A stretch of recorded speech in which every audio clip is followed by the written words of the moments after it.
எனக்கு வந்து பிபி இருக்குது, சுகர் இருக்குன்னு சொல்லிட்டீங்கன்னா, டிஸ்க்ளோஸ் பண்ணிட்டீங்கன்னா, அதை மட்டும் எக்ஸ்க்ளூட் பண்ணுவாங்க. அந்த 2 வியாதிக்கும் உங்களுக்கு வந்து ட்ரீட்மெண்ட்டுக்கு வந்தால் கொடுக்க மாட்டாங்க. கண்டினியூஸாக 4 வருஷம் நீங்கள் பண்ணிட்டீங்கன்னா, அந்த வியாதிக்கும் வந்துடும். அப்படி ஒரு வெயிட்டிங் பீரியட் 4 வருஷம் கழிச்சு, பழைய டிசீஸ்லாம் கூட ப்ரீ எக்ஸிஸ்டிங் டிசீஸ்லாம் கூட கவர் ஆகிறதுக்கு பாலிசியில் கண்டிஷன்ஸ் இருக்குது. நமக்கு வந்து பிபி இருக்குது, சுகர் இருக்குது, ஒரு பாலிசி எடுக்கிறோன்னு சொன்னால், அந்த நேரத்தில் பிபிக்கு ஒரு கிளைம் வரும், சுகருக்கு ஒரு கிளைம் வரும் அப்படின்னு நம்ம நினச்சிட்டு இருக்க முடியாது.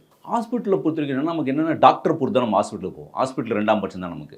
ப்ரீ ஆத்துன்னு சொல்லிட்டு முதல்ல பண்ணுவாங்க. ஒரு நீங்கள் ஹாஸ்பிட்டலில் போய் அட்மிட் ஆகிறீங்கன்னா, ஒரு கேட்ராக்டுக்காக போகிறீங்கன்னா, அந்த ஹாஸ்பிட்டலேருந்து ஒரு பில், ஒரு இது எஸ்டிமேட் போட்டு இன்சூரன்ஸ் கம்பெனிக்கு அனுப்புவாங்க. அந்த இன்சூரன்ஸ் கம்பெனியில் பார்த்துட்டு என்ன பண்ணுவாங்க, இந்த எஸ்டிமேட்டில் உங்கள் அப்ரூவ்ட் லிமிட்டு 24,000 தான் கேட்ராக்டுக்கு.